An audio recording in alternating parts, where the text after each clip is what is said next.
Bonsoir, Erev Tov, Shalom Aleichem à tout le monde. J'espère que tout le monde va bien, qu'on n'entende que des bonnes nouvelles en ce mois de Hadar Sheni. Soyez la bienvenue sur Yeshiva Zoom, comme tous les lundis soirs, pour partager des sujets de Halacha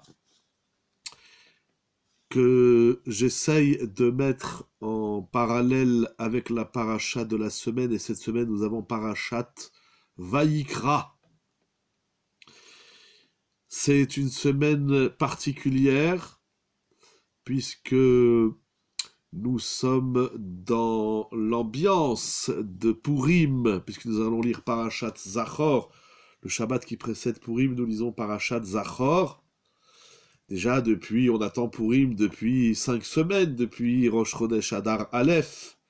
Et nous sommes dans Hadar Sheni, et on sent déjà l'ambiance pourimique de Purim. Alors c'est vrai que dans le monde, il se passe des choses dramatiques, mais nous espérons, Be'ezrat Hashem, Bisrout lo limud Torah, par le mérite de l'étude de la Torah, que le shalom soit rétabli dans le monde et qu'on n'entende plus de mauvaises nouvelles, mais seulement des bonnes nouvelles. Moral Verabotai Parashat Vayikra nous parle des korbanot, des sacrifices. Alors aujourd'hui, nous n'avons plus les korbanot, nous allons voir.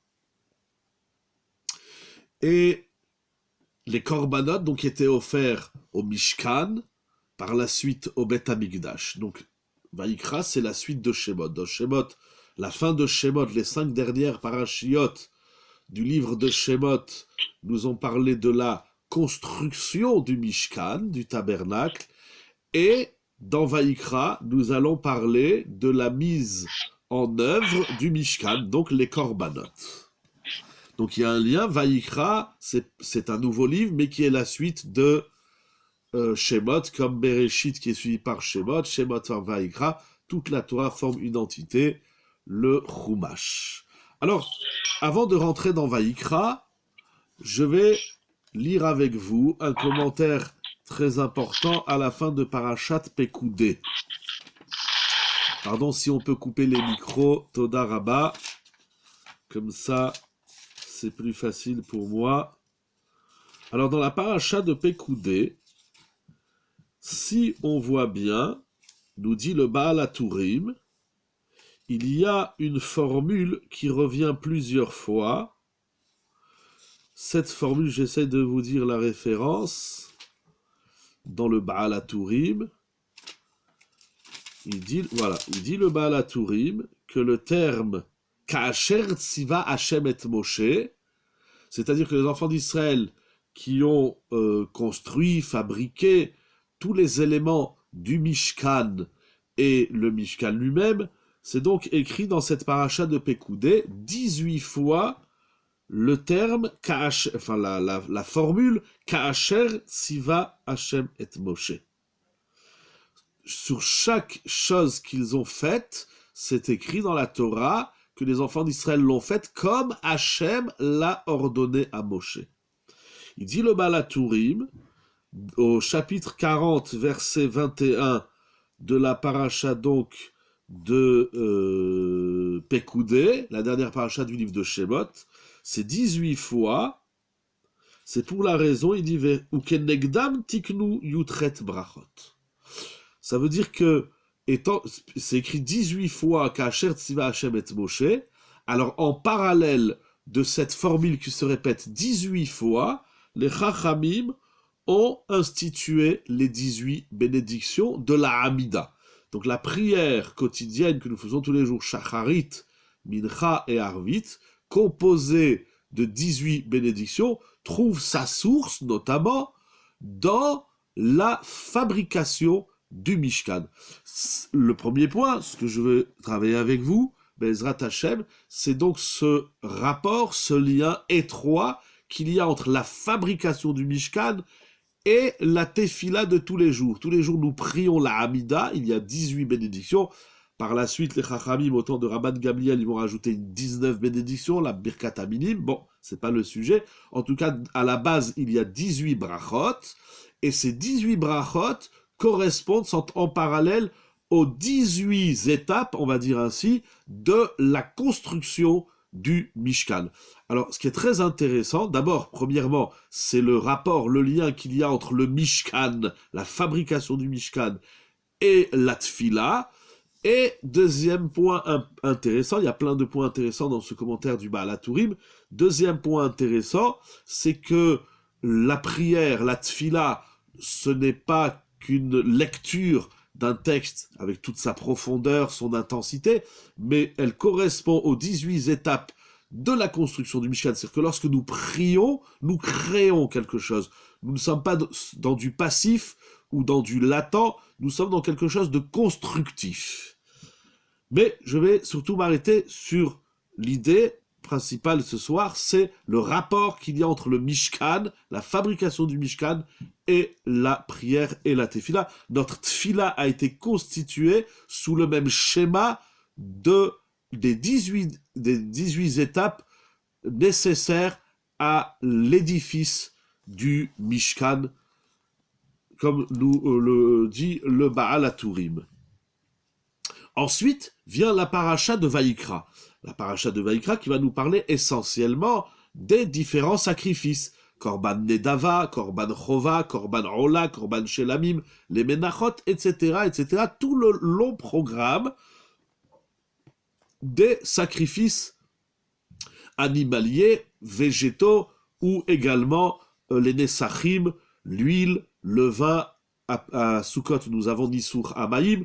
Donc tous les éléments de la nature se retrouvent ici approchés, offerts à Akadosh Baruch Hu avec tout le sens de ce que les korbanot représentent, tel que le développe le Rambam, le Ramban et tous les Mefarshim, le Sefer HaChinuch, etc.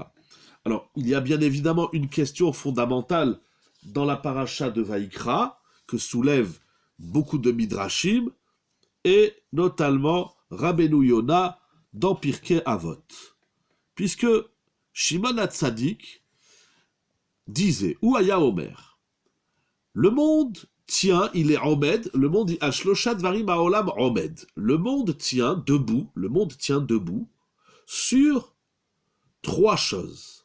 À la Torah, sur l'étude de la Torah, sur la pratique de la Torah, sur notre intégration de l'importance et de la valeur de la Torah, de ceux qui étudient la Torah, de l'enseignement de la Torah. Ve'al ha'avoda. Deuxièmement, le monde tient debout, il est omed sur le service. De quel service s'agit-il? C'est le service des korbanot. Donc, c'est-à-dire le fonctionnement du Beth Amikdash, que nous espérons tant le troisième Beth Amikdash, et de toute la avoda qui est faite, les sacrifices au quotidien, et des jours particuliers comme Shabbat, Rosh Chodesh, les fêtes, etc. Ve'al gemilut rasadim. La troisième chose sur laquelle le monde repose, c'est la gemilut rasadim. On traduit la bienveillance, la générosité, la tzedaka, etc. Rabbeinu Yona dit la chose suivante dans son commentaire sur Pirkei Avot. Az bachata'enu charev migdash ubatla ha'avoda. À cause de nos fautes, Akadosh Baruch Hu a décidé, ou on va dire la conséquence de nos fautes, a conduit la destruction du Beth Amikdash. Et si le Beth Amikdash est détruit, ce qui est grave déjà en soi, batla ha'avoda. Nous n'avons plus la avoda, nous n'avons plus le service du Beth Amikdash et des sacrifices. C'est longuement expliqué les lois des korbanot au traité essentiellement Zvachim Nachot, également dans Masechet Temura. Il y a plusieurs traités dans le Talmud qui parlent des lois des sacrifices. Mais voilà, nous dit Rabbeinu Yona, nous n'avons plus le Beth Amikdash. Et si nous n'avons plus le Beth Amikdash, nous n'avons plus non plus les sacrifices, les korbanot. On ne peut pas se dire, on a un monde qui tient sur deux pieds. Non, le monde tient sur trois choses, Torah, Avoda, Gemilut Rasadim. Or, si nous n'avons plus le Beth Amikdash et le service des sacrifices au Beth Amikdash, notre monde a un problème. Et si notre monde a un problème, c'est grave. Baruch atah Adonai Eloheinu melech haolam she'akol nהיה bidbaro. Donc on est obligé de trouver un substitut au korbanot. On ne peut pas se dire, eh bien, il n'y a plus le Beth Amikdash, il n'y a plus les korbanot, tant pis, eh bien, on prie, on espère que le Beth Amikdash sera reconstruit. Non, ce n'est pas ainsi. Nous dit Rabbeinu Yona, c'est un commentaire qui est très connu, mais ça vaut le coup de le relire, c'est important, c'est d'actualité. Ve'a tefila elenu bimkoma. Il dit Rabbeinu Yona, la tfila, la prière, est le substitut des korbanot. C'est incroyable. On va voir jusqu'où ça va dans la halakha. Kemo she'amru, tel que les sages ont dit au traité Ta'anit, ou l'ovdo bechol levavchem, nous devons servir Hachem de tout notre cœur. Quelle est la avoda du cœur? C'est la tefila. Donc nous voyons que la tefila s'appelle avoda, comme la avoda des korbanot, le service des sacrifices, le service de la tefila. La tefila, ça s'appelle une avoda.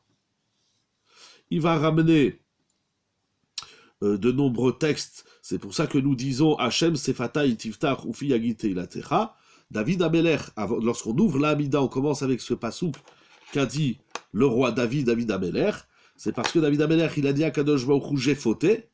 S'il y avait le Beth Amikdash, j'aurais dû amener un sacrifice pour connaître l'expiation de mes fautes. Mais puisqu'il n'y a plus le Beth Amikdash, alors à Kadosh Baruch Hu, je te demande d'ouvrir ma bouche afin que je puisse, mes lèvres et ma bouche, afin que je puisse compter, chanter, citer tes louanges, et que tu acceptes ma tefila bimkom korban ou techaperli al chatati.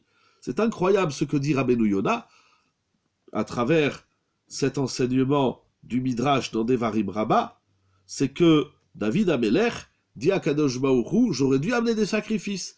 Puisqu'il n'y a plus le Beth Amikdash, permets-moi de prier et que ma tefila soit agréée, acceptée à la place en substitut des korbanot, et ainsi tu expieras ma faute ou techaperli chatati. Chaque tefila de tous les jours, c'est un sacrifice expiatoire. C'est incroyable. Donc nous avons vu que la tefila représente la construction du Mishkan, mais la tefila a également le même effet que le contenu de la avoda du Mishkan, c'est-à-dire les sacrifices. Donc la tefila, c'est le contenant et le contenu, c'est incroyable. Et avec la tefila, on parle pas ici de la tefila de Kippour, on parle pas ici de la tefila. Dans la tefila, on perçoit moins bien l'expiation de faute que le sacrifice. Alors, justement, on va y arriver.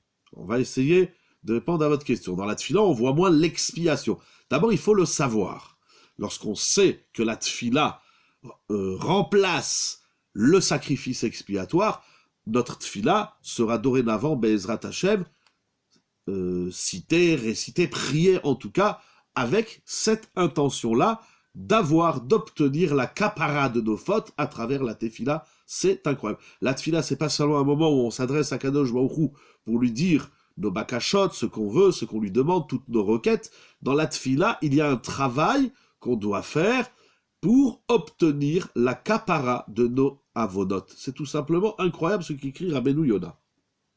Et donc, et il va même plus loin, Gamanachnu, She'en lanu korban sheyechaper lanu ala zedonot velo ala shegagot. Hashem sefatenu tiftach utkabel tfilatenu bimkom korban. Il dit quelque chose d'incroyable. Il dit que même la tfila, elle est supérieure au sacrifice. Pourquoi? Parce que le korban n'expie que la faute qui est commise beshogeg, c'est-à-dire par méconnaissance. Je ne savais pas que Shabbat, par exemple, c'était assour de porter son mouchoir ou ses clés dans la poche. Je ne savais pas, j'ignorais. Alors maintenant, quand j'ai appris que c'est assour, je dois amener un sacrifice. Ou bien une personne qui a oublié que c'était Shabbat. Elle pensait que c'était dimanche. Il y a tout le 7e Pérec au traité Shabbat, Zeklal Gadol, qui nous parle de cela, et également dans Masechet Keritut. En tout cas, le Korban n'a d'effet expiatoire seulement sur une faute commise beshogeg. Alors que la tefila, la prière, elle expie les fautes commises aussi bien beshogeg que bémézid. C'est-à-dire même si, chasvé shalom, nous avons commis une faute volontairement en connaissance de cause, je savais que Shabbat c'est assour de porter, je savais que Shabbat c'est assour d'allumer le feu, mais par tava, par désir ou par négligence, j'ai transgressé le Shabbat, donc bémézid, alors là, ça s'appelle, nous n'avons pas de korban sur ça. Lorsqu'il y a le Beth Amikdash et le Sanhedrin, il y a les lois Et oui, il y a les lois pour celui qui transgresse une faute Béchogeg, c'est pas les mêmes lois pour celui qui transgresse une faute Bémézid. Mais avec la tfila, on peut avoir expiation même de nos fautes commises Bémézid. Ce commentaire de Rabbeinu Yona, donc il nous explique ainsi la Mishnah, il faut savoir que dans la halacha, le Shulchan Aruch, que nous allons lire ensemble, au Siman dans Rachaim, Siman Tzadikret, Seif Dalet, il écrit le Shulchan Aruch la chose suivante. Hatfila ibim kom korban. En vérité, ça, il écrit également au Siman Tzadik. Il écrit dans 2 endroits que la tefila, elle remplace les korbanot. Et quelque part aussi dans le Siman Tzadik, comme ça il dit le Be'er Agola. Bon, je ne le retrouve pas, mais de toutes les façons, oui, voilà, au Siman Seif Raf Aleph. Mais nous allons lire ce qui est écrit ici le Shulchan Aruch, donc au Siman Tzadikret, Seif Dalet. Hatfila ibim kom korban. C'est ce que Rabbeinu Yona nous dit dans son commentaire sur Pirkei Avot. Le Shulchan Aruch le stipule dans la halacha.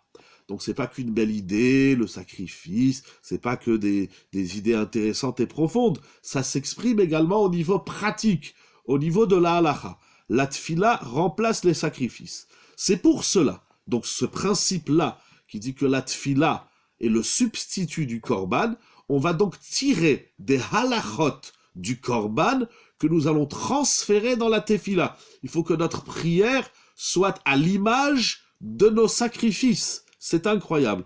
Et le Shulchan Aruch va apprendre, dans ce seif en tout cas, Siman Tzadikret, Seif Dalet, il va apprendre 5 halachot pratiques dans la tfila que nous déduisons à partir des korbanot. C'est incroyable. Ulkar, donc première halacha. Tsarich lizaer. Il faut être vigilant, faire attention. Shetehe dugmat a korban. Puisque la prière remplace le sacrifice, il faut que la tfila soit semblable au sacrifice. En quoi cela concerne? Premièrement, bekavana. Lo yeravba marshava acheret, kemo marshava sheposelet bekodashim. Donc, première halacha, c'est le début de traité Zevachim, notamment, c'est que lorsqu'on fait un sacrifice, on ne doit pas avoir en simple celui qui amène un korban rola, il ne faut pas qu'au moment où il amène le rola, il pense au shelamim, c'est-à-dire à une autre catégorie de korban. Ou bien dans le korban, chaque korban a un temps imparti de consommation et il a un lieu où on peut le consommer. On ne mange pas les korbanot n'importe où. Certains korbanot sont mangés au Beth Amikdash, certains sont mangés à Yerushalayim, etc. Comme tout ça c'est expliqué au traité Zevachim. Si au moment où on fait le korban, on a une pensée qui ne correspond pas au sacrifice qu'on est en train d'apporter au Beth Amikdash, ça peut disqualifier le korban. C'est-à-dire que la marshava, la kavana, c'est les mots du Shulchan Aruch, c'est-à-dire qu'on doit orienter, kavana ça veut dire orienter, on doit orienter notre pensée sur nos actes. C'est pas je fais le korban et je pense à autre chose, c'est je fais le korban et au moment où j'offre le korban, tous ceux qui sont là pour offrir le korban, les kohanim et le propriétaire du korban, il faut que leur pensée soit adaptée au sacrifice qui est en train physiquement d'être offert au Beth Amikdash. C'est la même chose pour la tefila. Lorsqu'on prie, on est dans une action, c'est un assez, c'est une mitzvah tassée de la Torah de prier, a priori, en tout cas, d'après le Rambam au moins. Donc si je suis en train de faire quelque chose, ici la tefila, je dois orienter ma pensée sur ce que je suis en train de faire. Donc c'est un premier exercice qui est très important, c'est une halakha.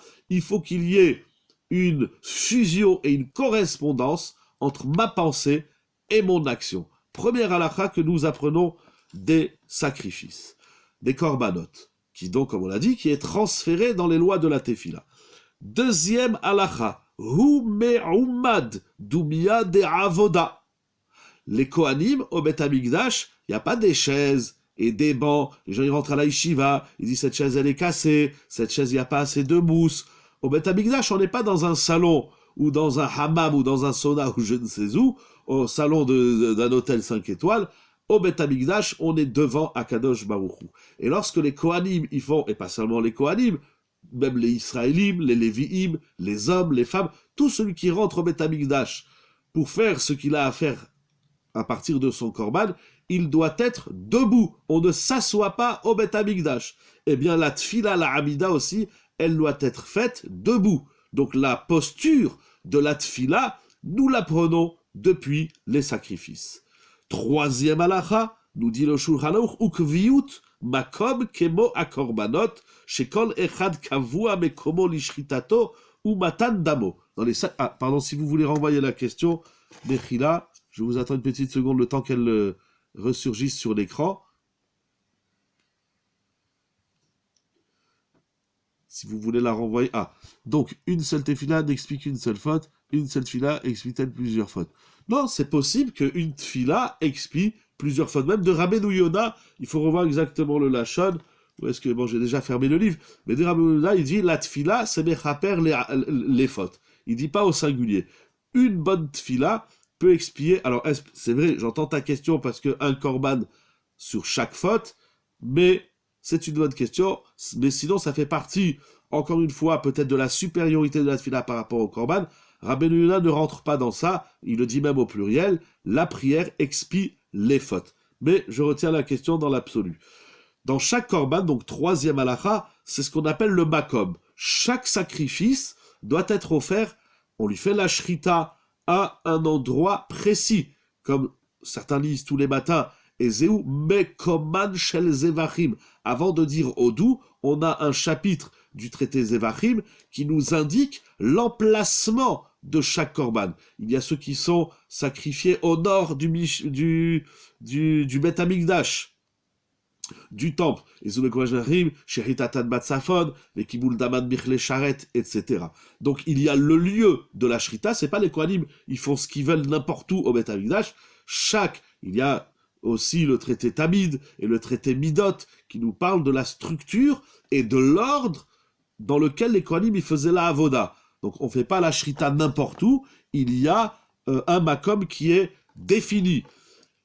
Donc ce makom il est défini aussi bien pour la shrita, c'est-à-dire l'abattage de la bête, et également pour l'aspersion de son sang, puisque dans chaque korban, après la shrita, il y a la kabbalat adam, c'est-à-dire que les Kohanim vont accueillir le sang dans un bol spécial qui s'appelle Keli Sharet, et à partir de ce bol, ils vont asperger le sang sur le misbéach. Mais là aussi, l'aspersion se fait dans un ordre bien précis. Chez Matanot Shen Arba ou Arba Matanot, et de quel côté on commence, tout ça, l'ordre, l'endroit de la shrita et l'endroit de l'aspersion sont définis dans la Torah à partir de la paracha de cette semaine.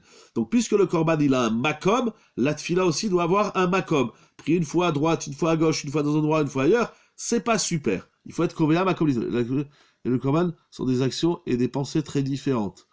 La tfila, oui, mais alors c'est ça. Pardon, excusez-moi, c'est ça qui est intéressant. Il y a l'idée de la tfila en elle-même, il y a l'idée du korban en lui-même, mais korbanot et tfila ont des idées communes et ont des halachot communes. L'idée commune la plus classique, la plus connue, c'est que korban, littéralement, ça veut dire se rapprocher. Leit karev, karov, c'est être proche d'Akadosh Baruch Hu. On fait la tfila pour se rapprocher d'Akadosh Baruch Hu et pour rapprocher Akadosh Baruch Hu à nous. C'est exactement ce qui se passe dans la tfila. Dans la tfila aussi, on doit faire un travail de rapprochement. Nous allons revenir sur cette idée. Donc, il y a des idées propres à chacune de ces mitzvot, mais elles ont aussi des idées communes. Elles ont des idées communes, mais là, le Shulchan Aruch nous dit qu'elles ont également des halachot communes. C'est ça qui est intéressant. Donc, nous avons dit makom. Quatrième halacha, il dit le Shulchan Aruch, shelo yachutz davar beno lakir dumia de korban, shachatzitza poselet beno lakir. Ça veut dire que, de la même façon que le korban doit être offert en face, entre guillemets, du mur, c'est-à-dire au moins du misbéach, il faut qu'entre le Kohen qui fait le sacrifice et le misbéach, il n'y ait rien qui fasse écran entre les deux. Alors là aussi, lorsqu'on fait la tfila, ok, le Mishnah Berurah, c'est intéressant, lorsqu'on fait la tfila, on doit la faire en face du mur, il ne faut pas qu'il y ait entre moi et le mur tout ce qu'il y a à la maison, je sais pas, la table, les chaises, la machine à laver, le fer à repasser, je sais pas qu'est-ce qu'il y a. Voilà, on fait la tfila en face d'un mur et il faut que rien ne nous fasse écran entre le mur, oui, le mur, vous avez bien compris, le kir, le mur, entre le mur et la personne qui prie. Et enfin, cinquième halakha que nous apprenons pour la tfila à partir des korbanot, Raoui sheyulo malbushim naim meyuchadim la tfila. Lorsqu'on fait la tfila, on doit avoir des vêtements beaux et réservés pour la tefila, au moins qu'on soit propre. Et il dit kegon bigde keuna ou kemo bigde keuna, je pense qu'il y en a qui corrigent ici. Kemo bigde, c'est incroyable, ça veut dire même les habits que nous portons pour la tfila. Alors, il y a des métiers où les habits ne sont pas sales, mais il y a des métiers, par exemple les gens qui travaillent dans le bâtiment, ou bien à la boucherie, ou une ganénette, etc., eh bien on se tâche un peu, ou une cuisinière, ou un cuisinier, etc. Il y a des métiers où on se tâche. Alors on ne vient pas faire une fila avec des vêtements qui ne sont pas nobles et dignes de la tfila. Plus que ça, le Shulchan Aruch dit, il convient de réserver des vêtements, on va dire ça, c'est mon habit. Alors il y en a qui mettent la veste, il y en a qui mettent le chapeau, il y en a qui mettent un talit ou qui mettent un manteau. En tout cas, il faut avoir un vêtement beau, malbushim naïm, et réservé à la tfila. Et il dit comme les vêtements du Kohen. Ça veut dire que lorsqu'on fait la tfila, c'est pas seulement dans l'esprit, qu'on a le même esprit que les korbanot, mais on essaye de constituer autour de nous un mishkan. D'ailleurs, la Gemara nous dit dans Masechet Megillah que les Bate Knesiot et les Bate Midrashot, les lieux de prière et d'études, s'appellent eux-mêmes Mikdash Meat. Mais il faut le vivre. Ce sont des petits sanctuaires. Il faut le vivre. Il faut se mettre. Il faut se mettre dans l'axe. Il faut se mettre même dans l'habit du Kohen. Il dit Kemo Bigde Keuna. Bon, il dit le Shulchan Aruch, tout le monde ne peut pas dépenser tellement d'argent pour avoir un costume spécial pour la tfila, mais il convient au moins d'avoir un pantalon pour les messieurs propre pour la tfila, mishum nekiyut, au moins que les vêtements soient propres. Donc, si le Mishkan, il est la constitution des 18 bénédictions, les korbanot sont également la constitution de nos prières, et même l'environnement, on se met, puisque même les habits, il dit Kemo Bigde Keuna, il dit tout le monde ne peut pas se payer, c'est intéressant ce qu'il dit Shulchan Aruch, tout le monde ne peut pas se payer des vêtements de Kohanim, celui qui peut, la brioute, celui qui peut pas, c'est pas grave, mais au moins qu'on ait des vêtements réservés. Je donne un exemple, parmi les exemples que j'ai donnés, mais à la maison, on prie pas en pyjama, même si ça va être moutard, et il y a des choses que c'est permis, et on prie devant Kadosh Baruch Hu avec des vêtements dignes du Kohen. C'est tout simplement incroyable. Voilà, je voulais vous le montrer au niveau de la halakha. Alors avançons et nous allons voir une halakha qui va nous mettre un peu dans l'esprit de Purim également. Il y a une autre halakha que nous allons voir dans le Shulchan Aruch, mais je vais d'abord le lire dans la Gemara. La Gemara, dans Masechet Brachot, lorsqu'elle nous parle des lois de la tfila, elle dit quelque chose d'incroyable.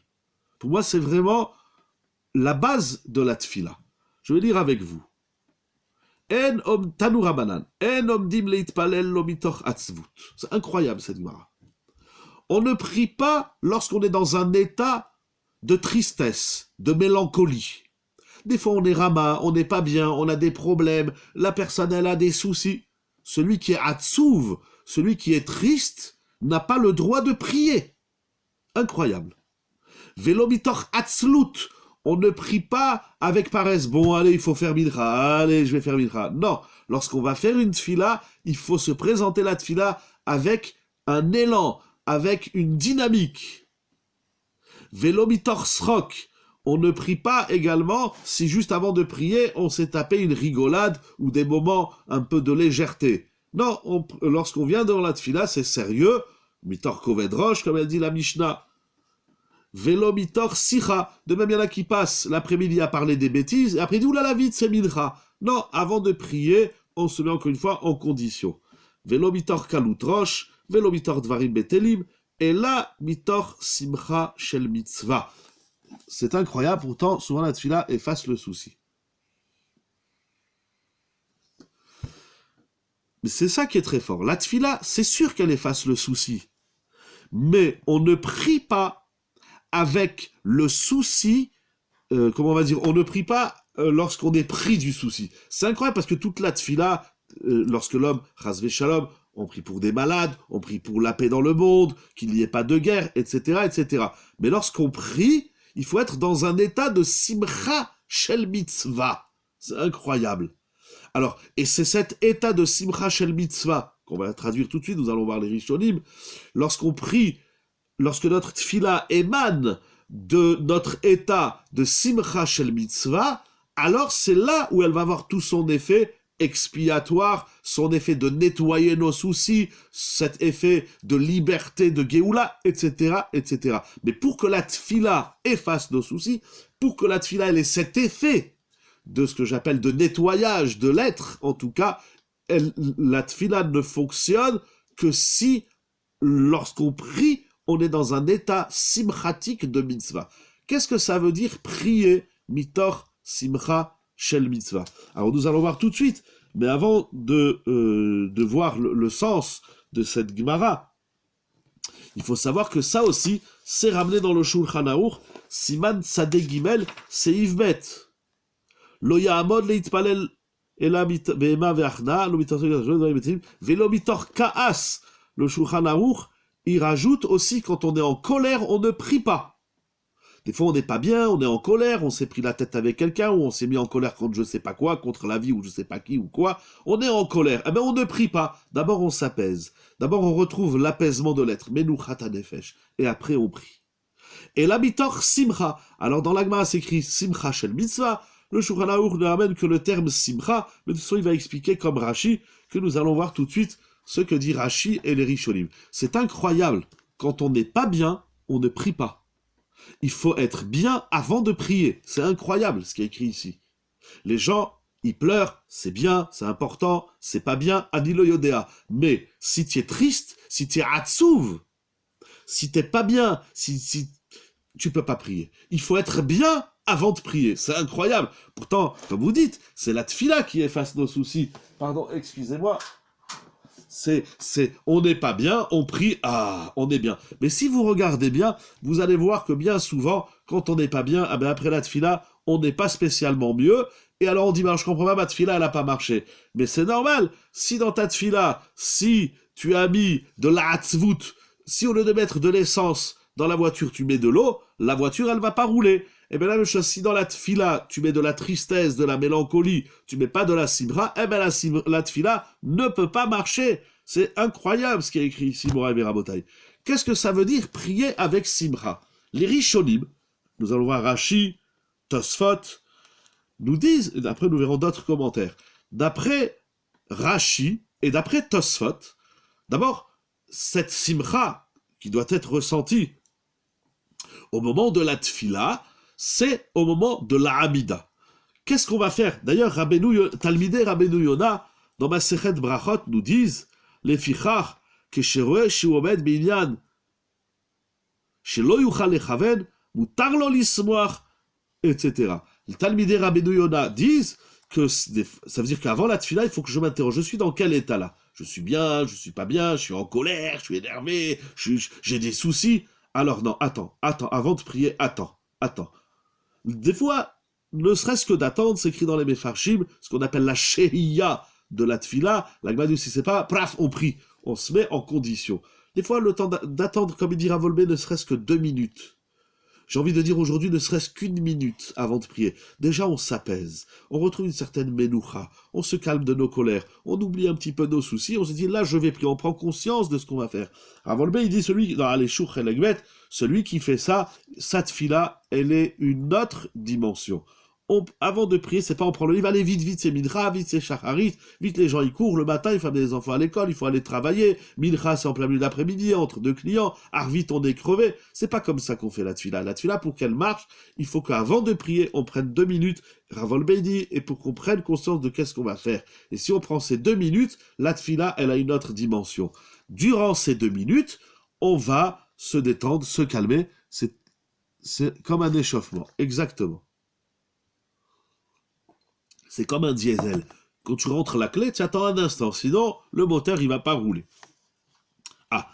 Et on doit faire cet exercice. Rabbeinu Yona nous dit, si on est triste, mélancolique ou en colère, alors on n'aura pas une bonne kavana dans la tfila. Or, nous avons dit que dans la tfila, il faut la kavana comme dans les korbanot. Alors, lisons Rashi. Comment on se met en condition de simra? C'est tout simplement incroyable ce qui est écrit dans Rashi. Je vais essayer de le lire avec vous. Il dit Kegon divrei tanchumim shel Torah, Kegon samour le geulat Mitzrayim. Incroyable. Il dit les chachamim, ils ont dit le matin ou le soir, avant de faire la Hamida, on dit Baruch Ata Hashem Gaal Israël ou Goel Israël. Dans cette bracha qui précède de Emet Veyatziv et de Emet Vemouna, on va parler de la sortie d'Égypte. Eh bien, c'est incroyable. Rashi nous dit que lorsqu'on parle de la sortie d'Égypte, d'ailleurs, on dit Lechanu Shira be Simcha Rabba ve'ameru Chulam. On parle aussi dans la Simcha, dans cette bracha de la Géoula de Emet Vemouna, Emet Veyatziv.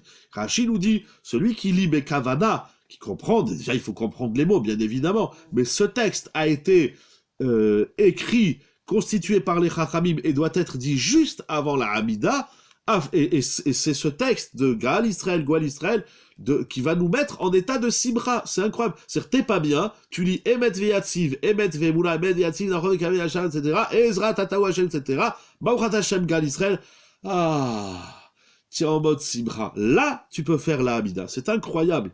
Deuxièmement, il dit Rashi, Oh, Samour les Teila les David.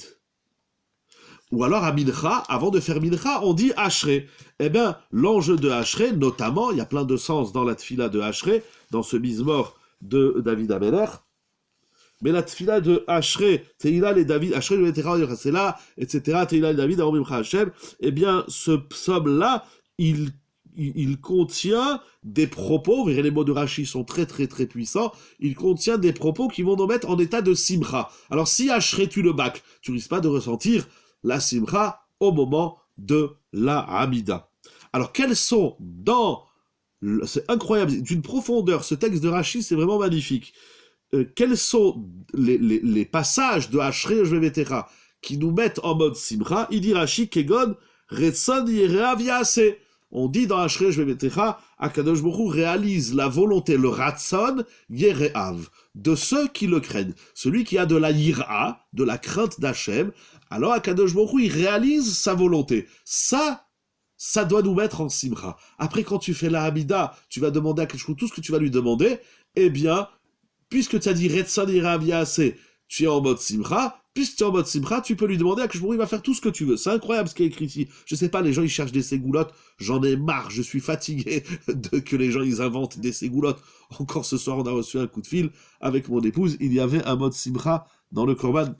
Très très très très bonne question, je vais essayer d'y répondre. Je lui dis ce soir on a encore reçu un coup de fil avec mon épouse, une dame qui est toutes sortes de ségoulottes. Je suis moi fatigué, je suis fatigué de me battre contre les ségoulottes carnavalesques et farfelues. Alors vous demandez où est-ce qu'au Beth Amikdash il y a de la simcha. Alors je voudrais vous ramener un commentaire, je vais vous faire un cadeau, et j'aime faire des cadeaux de Torah, c'est magnifique. J'avais ramené un commentaire rapporté dans le Rav, exactement, dans le Sefer Pelaot Torah de Rav Zickerman, comme vous dites le Lévi. Nous allons expliquer.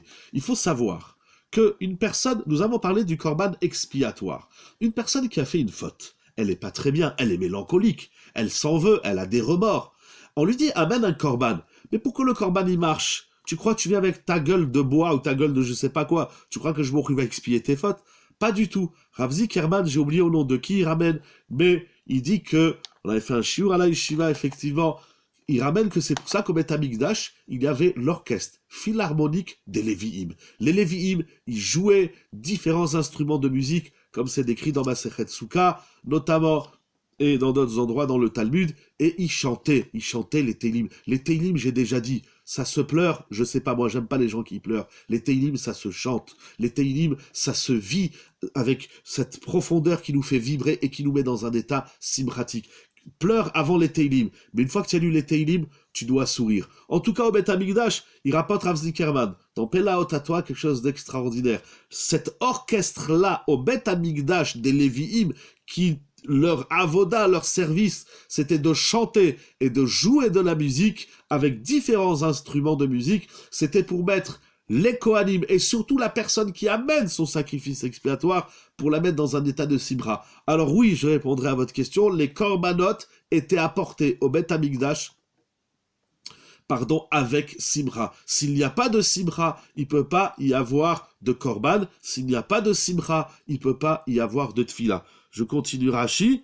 De même, il dit Rashi, dans Ashrei, nous disons, Shomer Hashem et kol ohavav. Akadosh Baruch Hu, il protège, il garde, il surveille tous ceux qui aiment Dieu. Alors ça, c'est des psukim incroyables d'une extrême profondeur qui sont censés nous mettre dans un état de simcha et nous enlever tous les soucis et les problèmes de la tête. Ukegon mikraot asdurot betfilat arvit kilo itosh Hashem amo. Il dit de même dans la tfila du soir de Arvit, il y en a qui disent un passouk, c'est kilo itosh Hashem amo, Akadosh Baruch Hu ne nous abandonne pas. Rien qu'on dit cette phrase, on a déjà enlevé au moins 50% de nos problèmes, voire on est à 100% dans un Akadosh Baruch Hu, il nous surveille, Akadosh Baruch Hu, il nous protège, Akadosh Baruch Hu ne nous abandonne pas. Ça, ce sont ou bien, comme on a dit aussi d'Irachi, la Geulat Mitzrayim, ce sont des textes que nous lisons, non pas simplement par devoir de lire et de lire et de lire et de lecture, mais il y avait à l'école les devoirs de lecture, ici ce sont des devoirs de mise en forme et en état simchatique qui est nécessaire et condition à sine qua non de la tefila. C'est tout simplement incroyable. Tosfot, au traité Brachot d'Aflamed Alev, j'ai fermé la page, mais Tosfot nous dit, pourquoi la tefila, pardon, j'ai pas eu le temps de lire la fin de votre question, donc si vous voulez la renvoyer avec plaisir, je prends une petite bouffée d'oxygène. Pourquoi la tefila n'existe pas? Pourquoi la tefila n'existe pas depuis le début? Peut-être vous voulez dire la simcha. Pourquoi la simcha n'existe pas depuis le début? Peut-être c'est ça que vous voulez dire.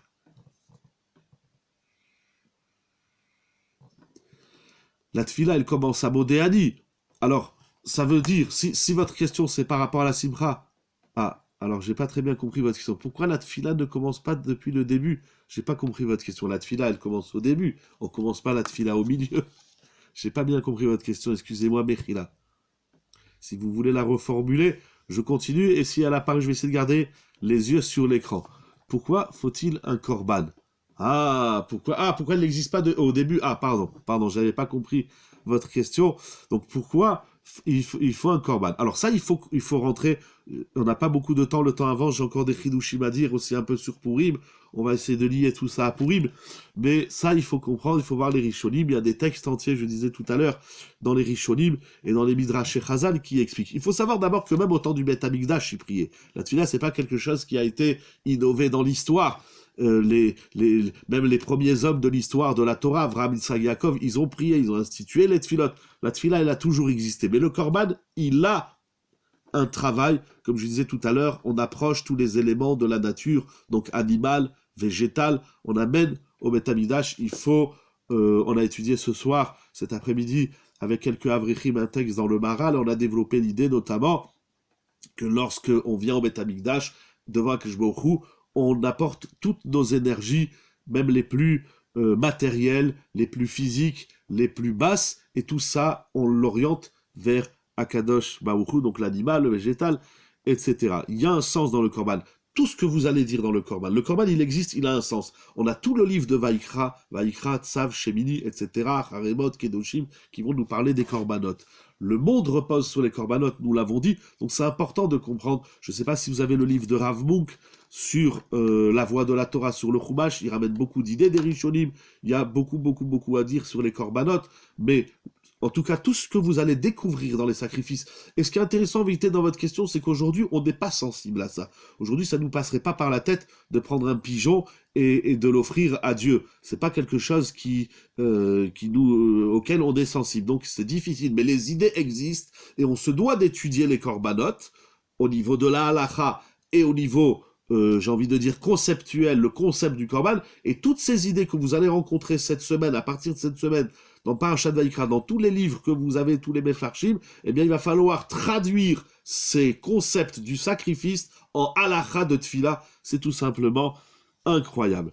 Je disais donc Tosfot, je ne sais pas si j'ai répondu un petit peu à votre question. Il y a un gros travail à faire dans les korbanot, et les idées qu'on va tirer des korbanot, ce ne sont pas que des idées liées à l'animal qu'on amène en sacrifice, mais ce sont des idées que nous devons transféré en mode avoda de la tefila. Tosfot dans Brachot, d'Aflamed Aleph, comme ça s'écrit aussi dans le tour Orachaim Siman Tzadigimel, il nous dit c'est pour ça que les Chachamim, dans l'histoire, ils ont institué de lire les psuké des Zimra, donc de Baruch Shamar jusqu'à Ishtabar, les Aleluka, Mizmor Letoda, tout ça ce sont des textes que les Chachamim ont intégrés dans la Tfila pour nous mettre en mode Simcha, afin que lorsqu'on arrive à la Hamida, on est heureux, on est calmé de nos soucis, de nos problèmes et de nos colères, et on peut prier avec un élan de Simra. Le sens des psuké des Zimra, nous dit Tosfot, et le tour, c'est pour qu'on se retrouve dans cet état qu'on constitue cet état de Simra. Donc ça veut dire, d'après Rashi et d'après Tosfot, on se met en mode Simra avant de prier. Comment on se met en mode Simra? Eh bien, les Chachamim nous ont écrit des textes, donc Emet Ve'atziv, Emet Ve'emuna, Ashrei Yoshvei Vetecha, et tous les psuké des Zimra, pour que lorsqu'on arrive à la Hamida, on est heureux, on est bien, on n'est plus triste, on n'est plus paresseux, etc. etc. Donc c'est-à-dire qu'il y a un travail à faire avant la Hamida, il se fait par toutes les prières qui viennent en amont de toutes les tfilotes, afin qu'on soit dans la Simra. Il y a une idée très intéressante de Rabbi Chaim Vital dans son livre Sha'ar HaKavanot, je l'ai vu dans Masechet Shel Tfila du Rav Riachi, et cette idée on la retrouve également dans le Mesilat Yesharim, au chapitre 19. Ces deux grands maîtres nous disent que la Simcha, qui passe donc par les textes qu'on a lus avant, comme ils ont dit les Rishonim, cette Simcha, elle est déjà dans le fait même que nous puissions prier. Je vais vous lire les mots de Rav Chaim Vital, mais c'est à peu près les mêmes mots dans le Mesilat Yesharim. On doit servir à Kadosh Baruch Hu comme un serviteur qui sert son maître avec le sourire et agréablement et avec joie. Parce qu'imaginez, nous disent ces grands maîtres, celui qui sert son maître et qui tire la tête, eh bien, son service est manquant, son service est abîmé. Le simple fait que nous ayons la chance, la possibilité de servir à Kadosh Baruch Hu, de se soumettre à Kadosh Baruch Hu, de parler avec Kadosh Baruch Hu, de renforcer notre émouna dans la tfila, ne serait-ce que ça, déjà, ça nous met dans un état de simra. Celui qui n'y arrive pas, parce que c'est un travail, je le dis très vite, le temps avance, il y a encore des chidushim à dire, je disais sur Purim, mais celui qui n'arrive pas, alors qu'il le fasse au moins à travers les psuké des Zimra, Ashrei Yoshvei Vetecha, Emet Ve'atziv et Emet Ve'emuna. Le Maharal, et donc ça touche une question qui a été soulevée tout à l'heure, le Maharal de Prague, dans Netzach Israël, Perek Rav Gimel, il nous dit la chose suivante. Je vais vous lire une phrase du Maharal, Aledea Simcha Sheu Shlemut HaNefesh. La Simcha, c'est l'entièreté de l'être, du Nefesh, de l'être intime, profond, intérieur. C'est la Shlemut HaNefesh. Valiedeze Ashrina Shora Alav. La Shrina, j'ai posé une question la semaine dernière à la Yeshiva au shiur du Shabbat matin, que le Mishkan, c'était pour que la Shrina réside parmi nous. Qu'est-ce que c'est que la Shrina? Elle est où la Shrina? Dans les mots d'aujourd'hui, depuis quelques décennies, ça donne, mais il est où Dieu? Dieu, il se trouve chez celui qui est joyeux. Lorsque l'homme, il est en mode Simcha, alors la Shrina réside sur lui. Pourquoi? Parce que, attention, on l'a déjà dit, c'est pas trop le sujet, je veux encore une fois avancer, mais la Simra, c'est pas quelque chose de folklorique, c'est pas quelque chose d'extérieur, on parle bien du Nefesh. Le Nefesh, c'est le premier niveau de la Neshama, c'est l'âme qui nous permet de vivre, qui nous donne la vie, dans le sang de l'homme, à travers la joie. Exactement. Exactement, ça se trouve à l'intérieur du Nefesh, c'est pas dans le corps il est lourd, le corps il est paresseux, le corps il est coléreux, le corps il nous tire vers la matière. Voilà, donc lorsqu'on arrive à la malchoute de l'homme, comme nous dit notre cher ami, eh bien, ça, c'est la Simcha. Simcha égale Shlemut HaNefesh, et Shlemut HaNefesh égale Shrina. C'est tout simplement incroyable. Pourquoi? Il dit le Maharal Dehu im Hashem Idbarach. Parce que, au moment où l'homme il se trouve dans cet état de Simcha, qui est Shlemut HaNefesh, alors la Shrina vient, parce que là, ça s'appelle qu'il est avec Akadosh Baruch Hu. Lorsque l'homme il n'est pas en mode Simcha, il est loin d'Akadosh Baruch Hu.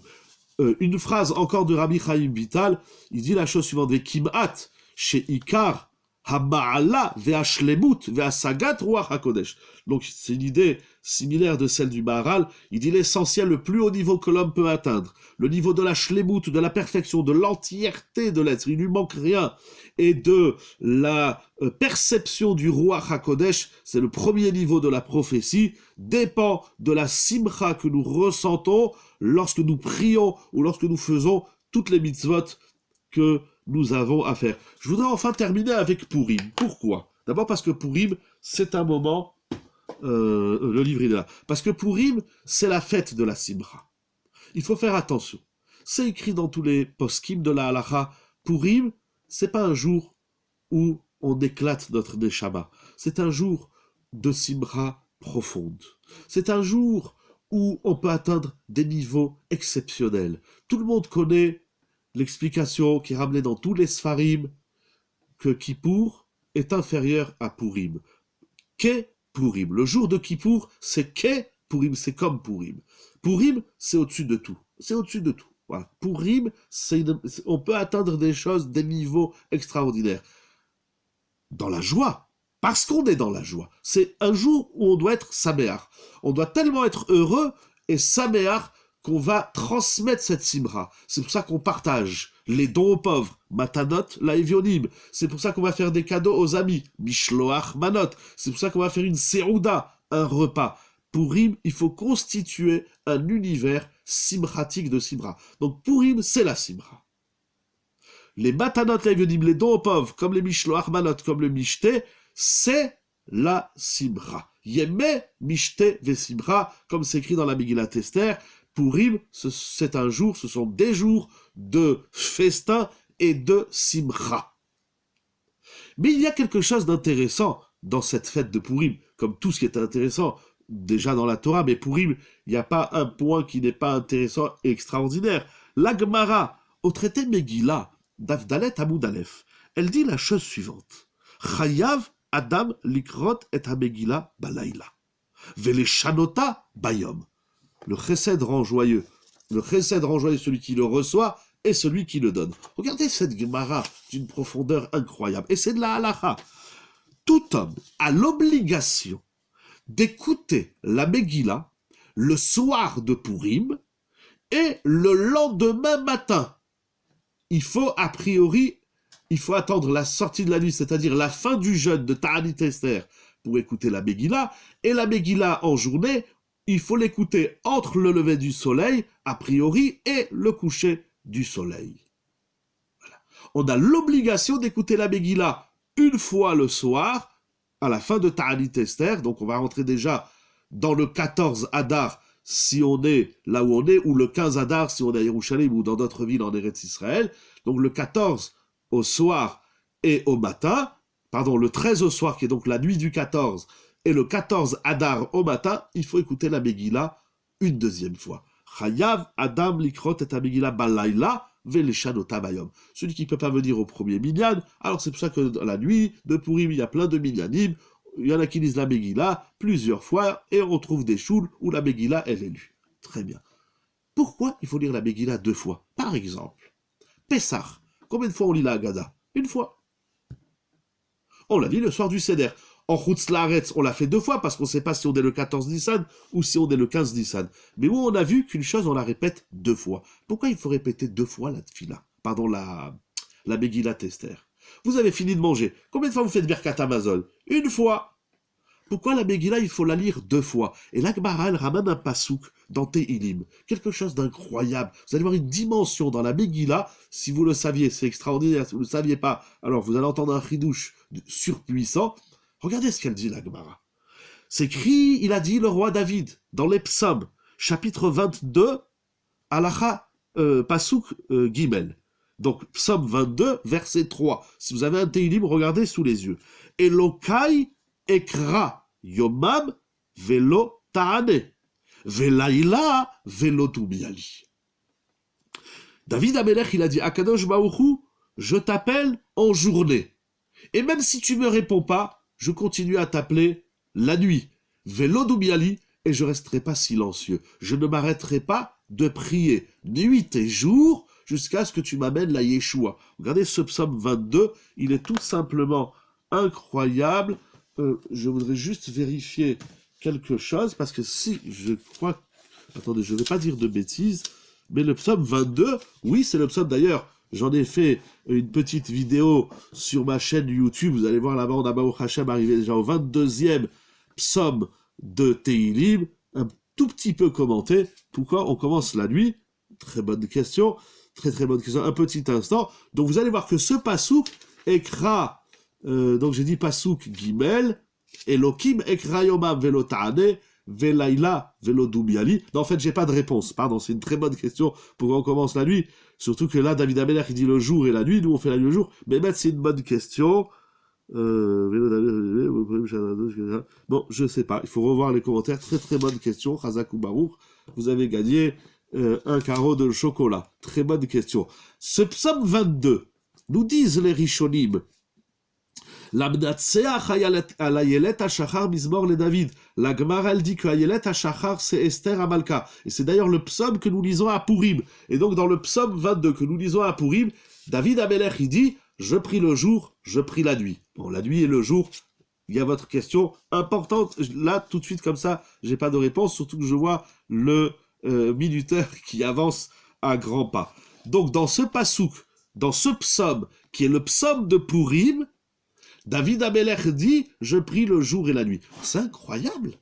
Ça veut dire que la Megillat Esther, que nous lisons avec l'air de la Megillat Esther, que nous chantons, que nous cantonnons, ce n'est pas un texte que nous lisons pour se rappeler d'une histoire.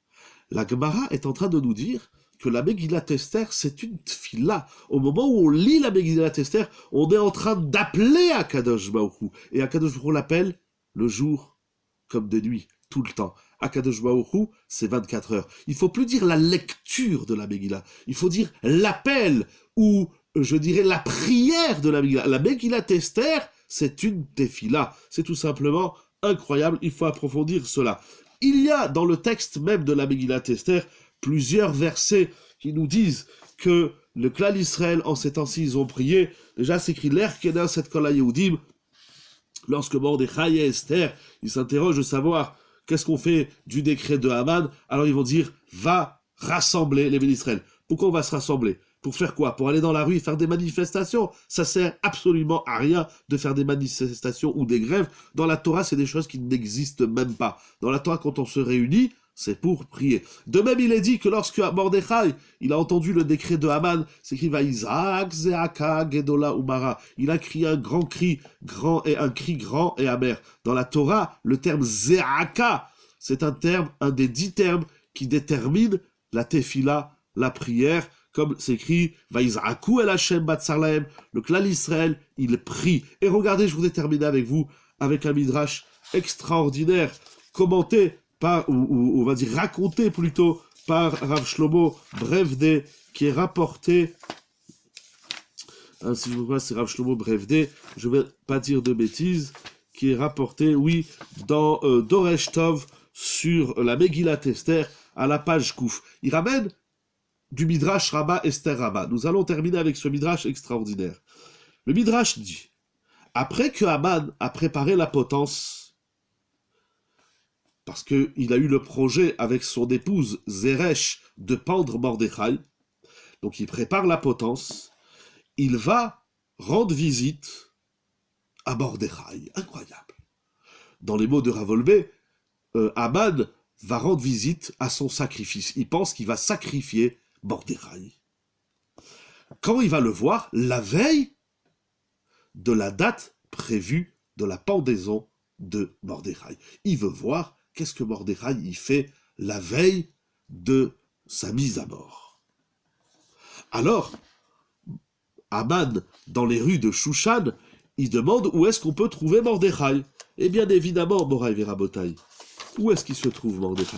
Vous croyez qu'il est chez lui à la maison, en train de regarder BFM ou Arte, ou je sais pas quoi, ou en train de se lamenter? On lui a dit, Mordechai, c'est le Gadol Hador. Où tu veux qu'il est le Gadol Hador? Il se trouve au Beth Knesset. Et qu'est-ce qu'il fait là-bas? Eh bien, il dit, va voir qu'est-ce qu'il fait là-bas, le Mordechai. Mordechai, il est au Beth Knesset, réuni avec Alfé Yaldé Israël, avec des milliers d'enfants, des enfants, pas les enfants d'Israël, avec des enfants. Il a réuni tous les enfants juifs de Shushan, il leur a dit, venez avec moi, on va aller au Beth Knesset. Le Midrash nous dit qu'il a réuni 22 000 enfants. Vous vous rendez compte, c'est quoi 22 000? C'est presque autant de juifs qu'il y a à Nice. Et qu'est-ce qu'ils font tous au Beth Knesset? Yoshvim, velomdim, ou mitpalelim. Ils sont assis, ils étudient la Torah et ils prient. Il demande Rav Brevdé, quel était le contenu de la tfila? Dans le Midrash, c'est pas écrit, il faut approfondir. Amad rentre au Beth Midrash et il voit Mordechai entouré de 22 000 enfants. Vous savez que ça veut dire quoi, 22 000 enfants? Et ils sont en train d'étudier la Torah, le Chumash, Vaïkra, comme c'est écrit dans le Midrash, Yavou, Théorim, Yasku, Metahara, avec les enfants d'étudier Vaïkra. Je sais pas, c'est pas qu'il étudie Vaïkra, mais en tout cas, il était en train d'étudier la Torah, avec les enfants. Et il lit des Teilim, et il chante les Teilim. Et tous ces 22 000 enfants, accompagnés, guidés par Mordechai, jeunes. Il est jeune, il prie, ils étudient la Torah. Alors Amad est surpris, il veut s'intéresser, ça éveille sa curiosité, il demande, mais qu'est-ce que vous faites? C'est quoi le sens de ce que vous êtes en train de faire? Et pourquoi vous faites ça? Alors on lui dit, je ne sais pas qui l'a rencontré là-bas, on lui dit, mais ça fait 3 jours que Mordechai, il est ici, au Beth Knesset, enfermé avec 22 000 enfants, où il étudie la Torah, et ils font des prières, des tfilotes. Incroyable. Pourquoi? Pour annuler le décret de Haman. Incroyable. Haman se met en colère, nous dit le Midrash. Il ordonne qu'on amène des chaînes pour enchaîner tous ces 22 000 enfants, et il dit, demain, je les exécuterai avant de pendre Mordechai. Lorsque les mères des enfants entendent ça, vous imaginez le drame. 22 000 enfants, je ne sais pas combien de familles ça touche, mais c'est des milliers de familles. Qu'est-ce qu'elles font les mères? Elles viennent à la choule, au Beth Knesset, où il y a Mordechai et sa yeshiva composée de 22 000 enfants, et elles amènent de la nourriture. Elles amènent du poulet, du poisson, des gâteaux, des chocolats, elles amènent des boissons, du Coca-Cola, de l'eau, elles amènent un repas. Et elles supplient leurs enfants. Et elle leur dit, mes chers enfants, ce rachat, Haman Imachemo, il veut vous tuer. Mais puisque ça fait 3 jours que vous jeûnez, nous craignons que vous allez tenir jusqu'à demain. Si tout ça, ils doivent mourir, laisse-les mourir. Non, les mères veulent que les enfants continuent de prier et d'étudier la Torah, elles vont donc les encourager, elles vont pas les enlever de la yeshiva, elles vont pas les enlever, les retirer de l'école juive ou du Beth Amikdash, au contraire, restez à la yeshiva, restez à l'école juive, et je vais vous donner à manger, comme ça vous aurez la force de continuer à prier et à étudier pour effacer le décret de Haman. Incroyable. La suite du Midrash est profonde. Je saute une partie. Les enfants disent à leur mère, nous jurons, nous jurons sur la vie de Mordechai, notre maître, que nous ne mangerons rien et que nous buvrions rien, mais nous voulons rendre à Kadosh Maoru notre corps dans la pureté. Incroyable. Il faut continuer, et ils se sont mis à pleurer, donc ils ont refusé le repas des mamans, ils ont continué à prier, à étudier la Torah, ils ne se sont pas arrêtés un instant pendant plus de 3 jours. Mais, il s'étonne, il dit Rav Brevdé, je ne comprends pas. Pourquoi Mordechai s'est entêté? Tu peux laisser aux enfants, voilà, vous avez 10 minutes, restaurez-vous, et on continue. Non, on ne s'arrête pas. Mordechai dit, il ne faut pas manger, il faut continuer. Vous savez, c'est quoi? Il y a des adultes chaque année, ils cherchent des permissions, j'ai un peu mal à la tête. Je ne parle pas les gens malades, je ne parle pas les femmes enceintes, je ne parle pas les femmes qui allaitent, je ne parle pas les gens qui sont faibles. que ce soit à cause de l'âge ou de certaines raisons médicales. Mais il y a des gens voilà, qui allaient jeûner, pas jeûner. Les enfants ont jeûné 72 heures et dans leur jeûne, ils ne se sont pas enfouis dans leur couette ni sur leur canapé, ils sont partis étudier et prier. C'est le Rav et Hayom. Mais pourquoi Mordechai, c'était si important pour lui de faire ça? Surtout que la Géoula, dit Rav Brevdé, elle a commencé à être mise en place. On voit bien que Esther, elle a invité plusieurs fois. Bon, comme il est tard, je ne vais pas maintenant lire toute la Megillat Esther. Je vais terminer avec ce que dit Rav Brevdé au nom du Midrash. Chazal melamdim otanu acheret. Les Chachamim, ils nous disent que ce comportement de ces enfants qui étaient là, qui se trouvaient là, par l'ordre de Mordechai, Alta la Meromim, leur tfila, elle est montée dans les hauteurs, dans les cieux, jusqu'au Kisakavod, jusqu'à Kadosh Baruchu. Et Moshe Rabbeinu, il attendait, Moshe Rabbeinu là-haut dans le ciel, il attendait la tfila des enfants, et le limoud des enfants purs, qui étaient en train de prier, d'étudier avec Mordechai. Et à ce moment-là,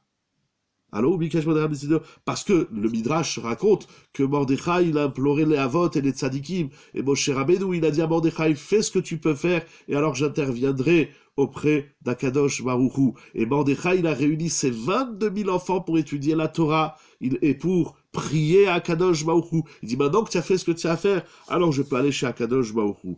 Akadosh Baruchu, il entend la voix des enfants qui prient et qui étudient. Et il demande, Ma kol agdaim she'ani shomea, c'est quoi cette voix de ces brebis, de ces chevreaux? Amarlo Moshe Rabbeinu, Akadosh Baruchu lui, Moshe Rabbeinu dit Akadosh Baruchu, Ribono shel olam, maître du monde.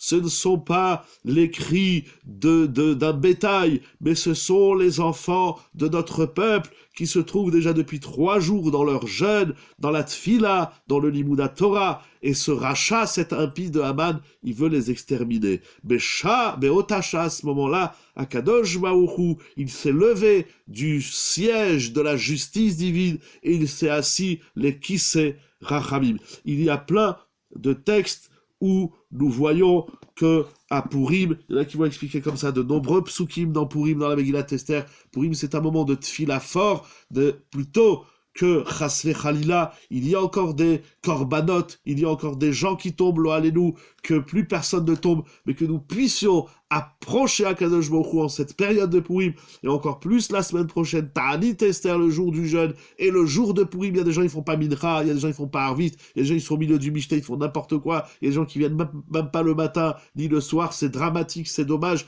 Akadosh Baruch Hu nous a donné un outil sans égal, qui s'appelle la tfila. Et la tfila, pour qu'elle marche, il faut de la simra. Pour la gloire d'Akadosh Baruch Hu, Morav et Rabotai, qu'Akadosh Baruch Hu, il libère le monde entier, et en particulier le clan d'Israël, que nous ayons le Bet Hamikdash, Mimera Bienvenu, que nous puissions retrouver Kohanim Ba'avodatam, Leviim Benuchanam, l'Israël Bema'amadam, comme nous disons dans les tfilot, des jours de fête, et que Akadosh Baruch Hu, il nous permette d'avoir cette lucidité, d'avoir tous les éléments que nous avons besoin, qui nous sont nécessaires pour retrouver de la simra, et en particulier dans le limouda Torah, dans l'étude de la Torah, et de la tefila. Face à Kadosh Baruch Hu, quand cette période de Hadar Sheni, on n'entende que des bonnes nouvelles. L'Adoul Chol Israël, que Baruch Hu vous envoie pour nous et pour tout le monde des cascades de brachot, des cascades de bonheur, de joie, de simra, bien sûr pour la refoua Shelema, de Elinoa Simra Bat Rachel Chayasara, de Yosef Raphaël Ben Chayazari, de tous les malades, j'ai pas tous les noms, si vous voulez inscrire les noms, comme ça, en quelques secondes, je peux, je disais, voilà, si vous voulez inscrire les noms, comme ça, je l'ai dit, mais sinon, on a une pensée pour tous les malades, qu'Akadosh Baruch Hu guérisse le monde entier, que Baruch Hu l'envoie refoua la olam, et que par la tchouva, tout celui qui fait tchouva, la Torah, elle a appelé refoua, on avait fait des shurim sur ça, vous vous rappelez, et la guérison physique, morale, spirituelle, intellectuelle, parnasatique, shalom baït, chinuch, yeladim, etc., etc., que Baruch Hu nous comble de tout ce qu'il veut nous offrir, que nous soyons capables de recevoir toutes les brachot d'Akadosh Baruch Hu, mais le tout, c'est lorsque nous avons la simra. Ivdu et Hashem besimcha. Que cette simcha se répande, dans le monde entier, et que par le mérite de cette simcha, Akadosh Baruch Hu réponde à toutes nos tfilotes, afin que nous puissions nous investir encore plus grandement dans le Limud Torah pour découvrir les secrets d'Akadosh Baruch Hu, la Noul Chal Israël, pour la gloire d'Akadosh Baruch Hu. Yeshiva Zoom, un grand merci à toute l'équipe de Yeshiva Zoom, à toute l'équipe de la Yeshiva, à mon cher ami Rabbi Yonatan pour tout ce qui fait tous ces efforts. Donc, on se retrouve Bezrat Hashem jeudi soir pour le shiur sur la paracha, et la semaine prochaine, dimanche et lundi, ces 2 grands jours qui sont, Amen Vechelema également, qui sont 2 journées importantes pour la perpétuité, la continuité et l'encouragement de tout ce que Rav Mergui, mon père, le Rosh Yeshiva, et toute son équipe, les Rabbanim, les Avrachim, les Balébatim, les hommes, les femmes, les enfants, puissent perpétués dans la ville de Nice et au-delà dans toute la France et dans le monde entier, seront donc du 13 au 15 mars, notre gala soutenir.sejnice.com. Voilà, faites-le passer autour de vous, qu'Akadosh Baruch Hu par le mérite. J'ai pas parlé de la Tzedaka, on a parlé de Matanot Laevionim, il y a aussi la mitzvah de Zecher le Machatzita Shekel. On peut déjà, et jusqu'au jour de Purim, donner la somme de 6,57 €, donc vous pouvez arrondir à 7 €, vous pouvez arrondir à 10 € ou à 700 € ou à 1000 €, ou arrondir comme vous voulez, mais il faut donner par personne 6,57 €, c'est-à-dire 7 €. Zecher le Machatzita Shekel, c'est par la Tzedaka également qu'on annule les décrets mauvais de Haman Aracha, de tous les descendants de Amalek et de tous les ennemis d'Akadosh Baruch Hu et du clan d'Israël. Qu'Akadosh Baruch Hu, dans le sourire, vous envoie des cascades de bénédictions, la Noul Chol Israël. Kol Tuv Besot Tovot.